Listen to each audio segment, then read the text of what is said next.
Okay, Assalamualaikum warahmatullahi wabarakatuh and greetings to all EPIC students.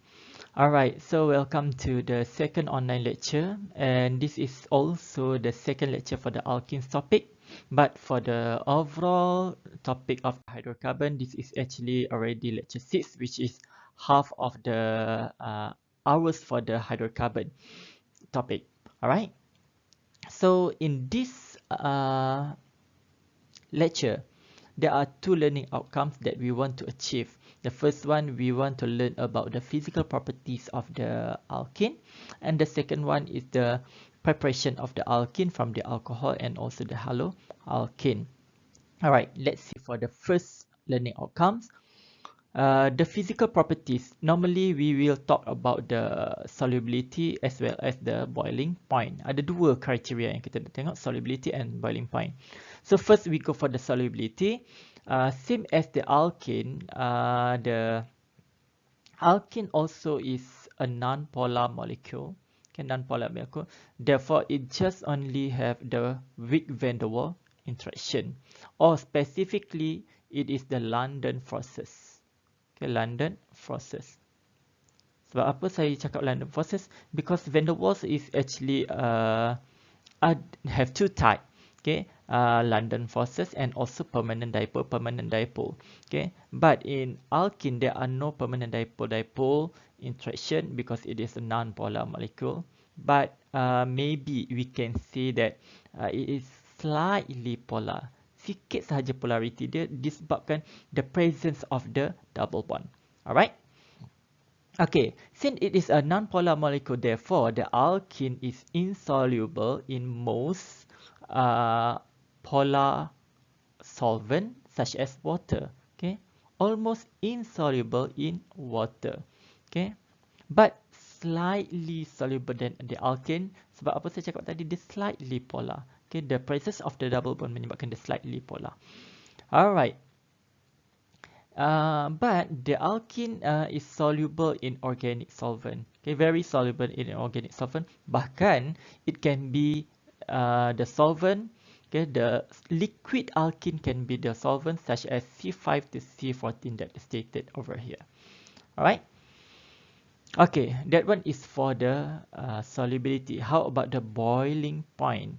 Okay, it's the same as the alkane as the number of carbon increase. So you see the number of carbon from the C2 to C4 and then C5 to C14 and then C15 above.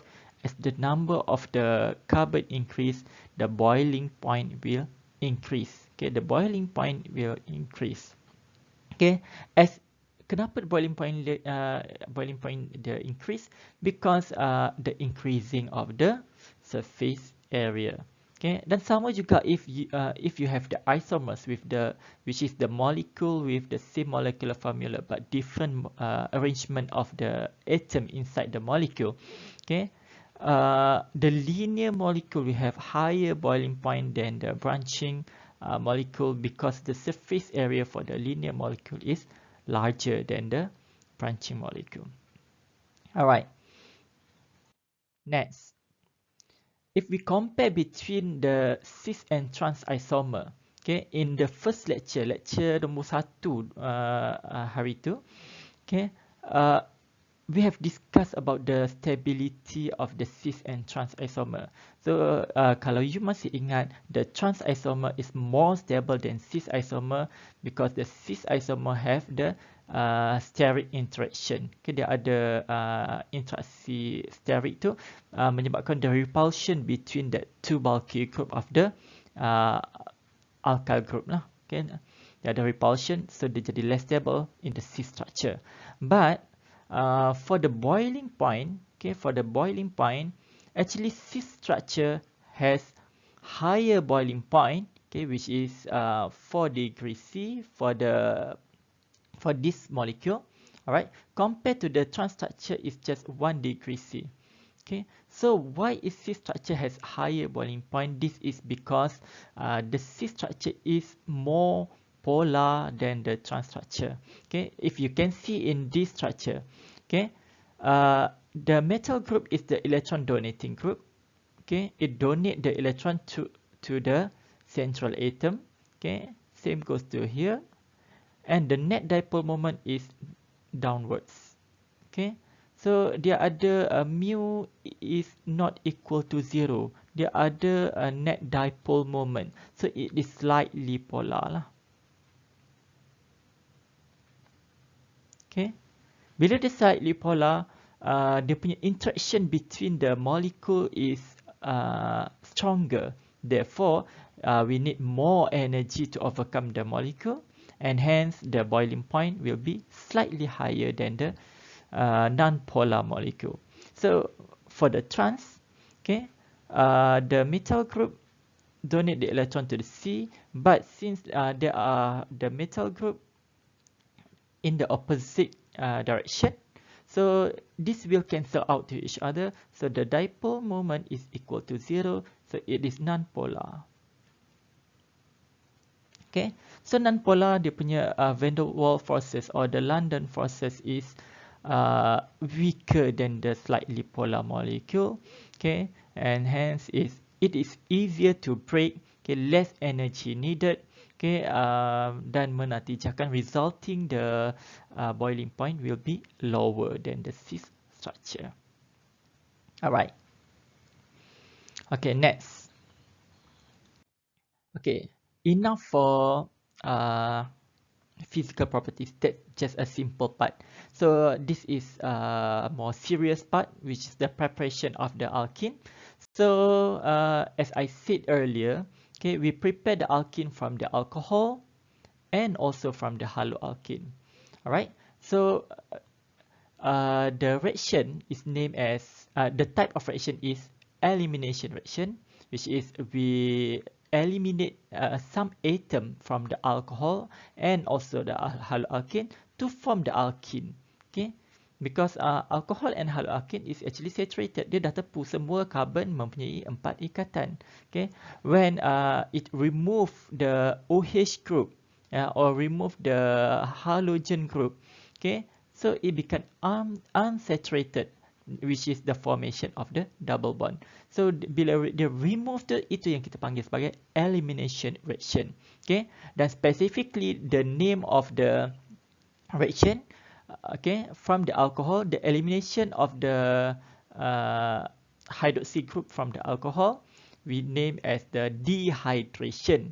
Okay, dehydration, kalau you tahu, hydration ni maksudnya molecule water lah. Dehydration maksudnya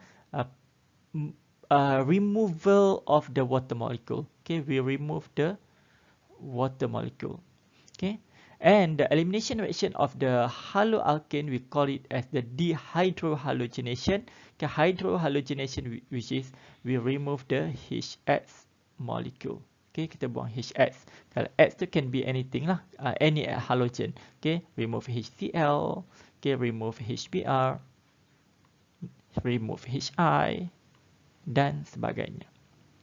Alright, so this is called dehydrohalogenation. Okay, so the product form, okay, we determine by using the Sitzeff rule. Okay, Sitzeff rule dia ada dua ejaan. Yang pertama macam yang saya tulis ni, this is Sitzeff rule ni, yang ini yang common lah kita eja. Sometimes dia eja sebagai Zitzeff. Okay, Z-A-I-T-S-E-V, Zitzeff rule. Okay, sama juga kalau you jumpa Zitzeff rule, jangan keliru. Yang mana satu betul? Dua-dua pun betul. Okay, dua-dua ejaan pun betul. Sitzeff rule or Zitzeff rule, okay, dua-dua boleh diterima. So apa yang Sitzeff rule ni bagi tahu? The elimination reaction, in the elimination reaction, the major product, okay, the major product is the most substituted alkene. Okay, most substituted alkene, dia paling banyak kumpulan penukar ganti. Okay, so saya telah tunjuk contoh kat sini. We have CH2CH2. Yang ni paling tak ada kumpulan alkyl. Okay, so the least substituted, even no substituted alkene. Okay, just CH2CH2. And then the next, we have one alkyl group. So we have one substituent. Okay, we have one substituent. Goes to here, we have two substituent. We have two alkyl group. Okay, same goes to here, also two substituent but on the same side. Okay, here we have 3 alkyl group, and the most stable when we have 4 alkyl group over here. Okay, kita ada 4. Okay, no hydrogen at all on the C double bond C. Alright, so itu dia punya susunan stability of the product. So yang lebih stabil adalah the major product. So this is the major. Okay, yang di sini adalah minor. Alright. And yang ni saya just emphasize again, for a pair of geometrical isomers such as RCH, CHR, transalkene is more stable than cisalkene. Okay, kita dah bincang in the first lecture ataupun lecture number 5 previously. Alright. Since it have fewer steric interaction lah. Okay, saya dah terangkan. Okay, even tadi pun awal-awal tadi pun saya dah ulang balik benda yang sama. Alright. So again and again I ulang benda yang sama. So please take note about this. Alright. Next.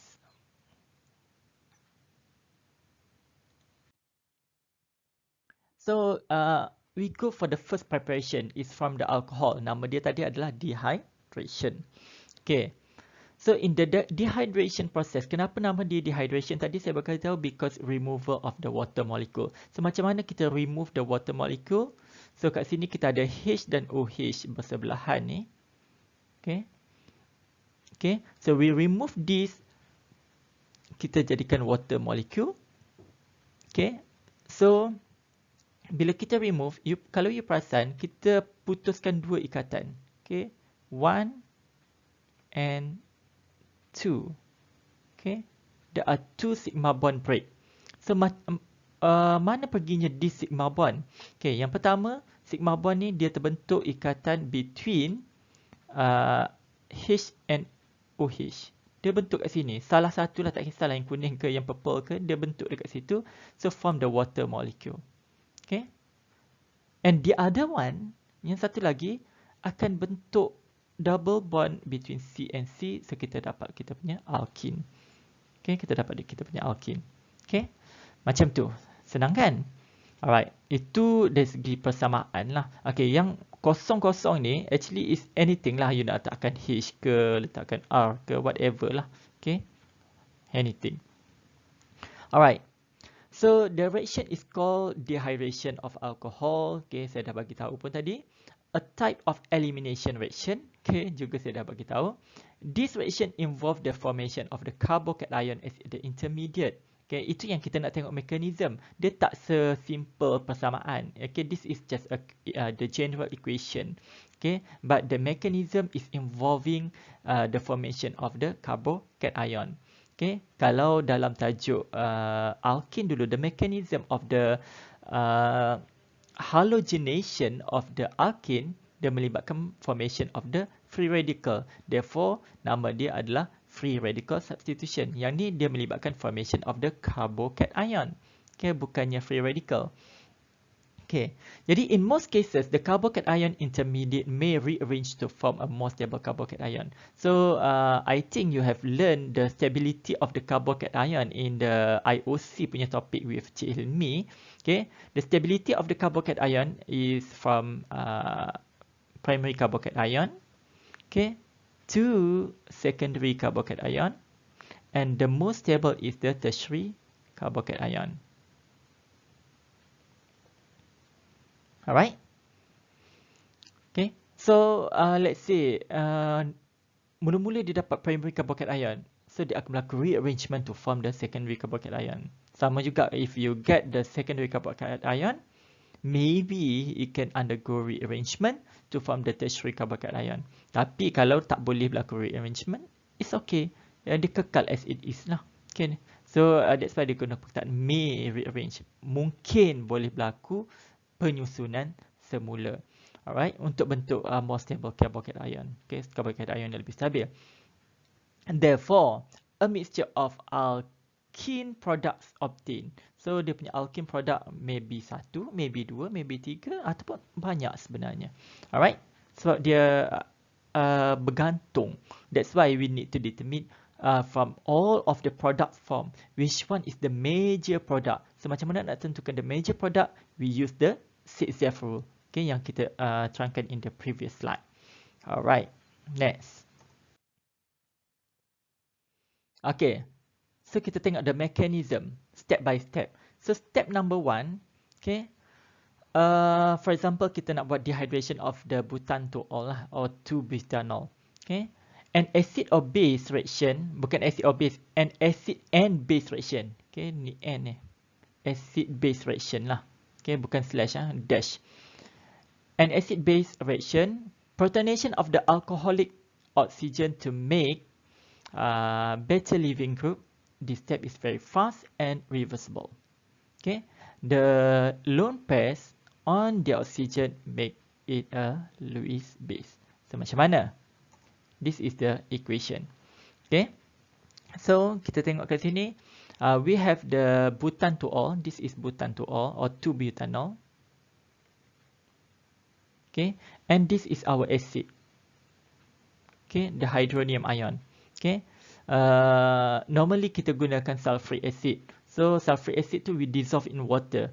Okay, so water tindak balas dengan sulfuric acid, H2SO4. Okay, dia hasilkan hydronium ion, H3O+, and HSO4-. So yang H3O+, the hydronium ion ni akan lakukan tindak balas bersama dengan kita punya organic compound, which is 2-butanol. Okay, so since this is an acid, so 2-butanol akan bertindak sebagai base. Okay, so macam mana dia boleh jadi base? Because it has the lone pair over here. This lone pair will donate to attack the hydrogen on the hydronium ion, menyebabkan ikatan between H and O putus. Okay, and bila ikatan ni putus, okay, O ni sebenarnya dia O+. Okay, but when it receive the electron from the bonding, O akan jadi O biasa lah, dah jadi neutralized dah. Okay, O plus terima elektron akan jadi O neutral. Okay, so this group yang dibebaskan ni, okay, will form the water molecule. Ini yang dinamakan sebagai dehydration. Okay, dehydration. Okay, sebab dia bebaskan water molecule. Alright, and then what happened to our alcohol? So our alcohol akan jadi macam ni lah. Okay, O asal ni neutral neutral atom, but since it donate the electron, dia dah bagi dia punya electron, so jadi tak cukup electron, so it will be O+. Okay, dia pula jadi O+. Sebenarnya yang hydronium ni O+. Sekarang ni hydronium dah jadi O biasa. Alright, but the hydroxyl group pula yang jadi O+, sebab dia dah donate dia punya electron to form the bond between O and H. Alright, itu step number 1. Step number 2, the cleavage of the CO bond allows the loss of the good leaving group, a neutral water molecule, to give a carboxyl ion intermediate. Okay. Okay. So dekat sini, we have O+ over here. Okay. So the cleavage of the CO bond yang ni lah. Okay, ikatan ni putus means the both of the electron give to the oxygen. Okay, so O, okay, O plus, dia terima elektron, maka dia akan jadi O biasa, so dia akan remove as a water molecule. Okay, saya tersilap tadi. Previously, the water molecule yang terbentuk itu bukan lagi dehydration. Itu belum lagi dehydration. Sebab itu adalah water molecules comes from the hydronium ion. Actually, yang ini barulah dehydration. Okay, I'm sorry. Okay, dehydration. Alright, so ini baru dehydration. Kenapa? Because this water molecule is removed from the alcohol. Okay, kita remove from the alcohol. Yang tadi dia hasilkan water molecule daripada hydronium ion. Itu lain cerita. Alright, yang ini baru betul dehydration because we remove the water molecule from the alcohol. Alright, so since both of electron in CO bond, okay, dua-dua elektron dalam CO bond ni diberikan pada oksigen, what happened to the carbon? Carbon dia tak dapat elektron. Bila dia tak dapat elektron, it will be C+. Okay, C+. Ini yang kita panggil sebagai carbocation. Okay, formation of the carbocation. Alright, so if you can see in this example, okay, this is secondary carbocation. Okay, secondary carbocation. And we can see any rearrangement to form a tertiary carbocation. Tak nampak pun kita boleh menyusun carbocation ni untuk jadi tertiary carbocation. So it just remain as it is lah. Kekal macam ni sahaja, tak perlu buat penyusunan semula. Okay, nak tengok penyusunan semula macam mana, kita tengok dalam contoh kemudian nantilah. Alright. Okay, next. This is a slow process because bond breaking is endothermic and hence the rate determining it is the rate determining step. Okay, yang ni just a statement je lah saya bagi tahu awak. But ini tajuk thermochemistry dan ini pula tajuk kinetic chemistry. So tak apalah. Okay, just a statement. So, just focus on the organic part. Okay. Alright. Step number 3, an acid-base reaction. Okay, sama juga. Ini bukan O, an acid-base. Okay, deprotonation by a base, okay, a water molecule from a carbon atom adjacent to the carbocation center leads the creation of the C double bond C. Okay, so kita tengok dekat sini, the water molecule, okay, water molecule boleh attack the adjacent proton. Okay, adjacent tu maksudnya bersebelahan daripada carbocation. Ini carbocation, alright, this is the carbocation. Okay, and this H is belong to the C+. Okay, this H belong to the C+. So kita tak kacau. Yang kita kacau, yang kita extract adalah the adjacent carbon punya hydrogen.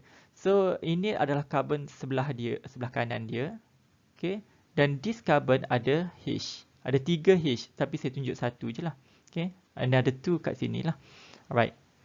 And another jiran dia, okay, this is another neighbor. Okay, C sebelah kiri ada 2 H. Okay, so saya tunjukkan 1 H. Alright, we have these 2. Okay, so water ni dia boleh attack mana-mana saja. It can attack the green hydrogen. Also, it can attack the blue hydrogen. So, bila dia attack the blue hydrogen, okay, kita akan dapat 1 butene or but1ene. Alright, but if it attack the green hydrogen, kita akan bentuk but2ene. This one.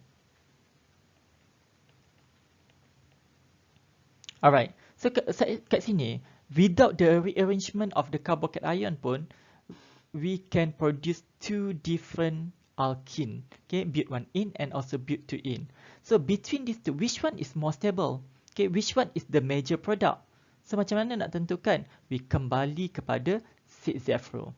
Alright, so according to the ZF rule, the most substituted alkene is more stable. So the green one we have, okay, as for the green one, we have 1 alkyl group, silap ini. Okay, 1 alkyl group and 2 alkyl group. Okay, ada 2. Okay, 2R. Okay, but for the but1ene, we only have 1 alkyl group. There are no alkyl group on the right. Okay, so 1R. So compare this to the green structure or but2ene is more stable product. So this is the major. Right, this is the major product.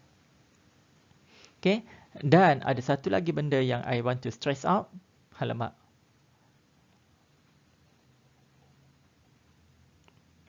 Right, note that the acid is reproduced at the end of the reaction. Thus, acid was act as the catalyst in the reaction.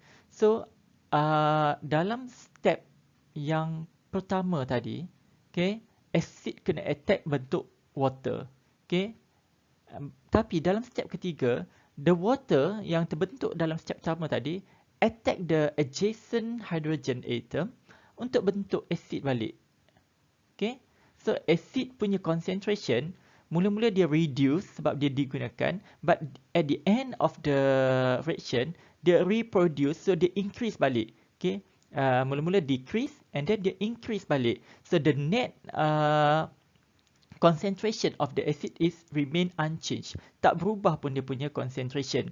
Okay, therefore yang tak berubah concentration ni kita panggil sebagai catalyst. Okay, kita panggil sebagai catalyst, pemangkin. Alright, that one is for the first preparation. Okay, and for the next preparation for the alkene, okay, which is from the haloalkane, dehydrohalogenation. Kita panggil sebagai dehydrohalogenation. Actually, the mechanism is similar as the dehydration, but a simpler version. Kenapa saya cakap simpler version? Okay, because kalau untuk alcohol tadi, we have three steps. Okay, dehydration. Okay, we have 3 steps. Okay, but for the dehydrohalogenation, we just only have 2 steps. So step mana yang dia hilang? Okay, the mechanism is similar, tapi step mana yang dia hilang? Actually, the step 1. Kenapa? Untuk alcohol. Okay, kita lukis balik structure of the alcohol. Saya tulis R lah. Okay, R, C, H2, R. Alright. CH lah, CHR.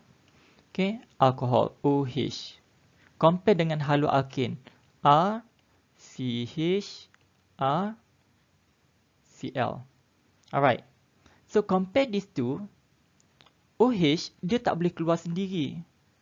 Okay, dia tak boleh keluar sendiri sebagai OH minus. Untuk jadi R, CHR plus dengan OH minus. Tak boleh. But for the haloalkane, Cl boleh keluar sendiri. Okay, untuk bentuk R, CHR plus dengan Cl minus. Okay, kenapa hydroxyl tak boleh keluar sendiri bentuk hydroxide ion, tapi chlorine boleh keluar sendiri bentuk the chloride ion? Okay, this is because hydroxide ion is a strong base. Okay, this is a strong base. Okay, kalau dia strong base, it is not a good leaving group. Okay, dia terbalik. Strong base, not a good leaving group. Okay, dia bukannya kumpulan keluar yang bagus. Bila dia bukan keluar yang bagus, dia tak boleh keluar lah. Alright, so macam mana nak keluarkan dia tadi? Kita protonationkan dia. Alright, kita jadikan dia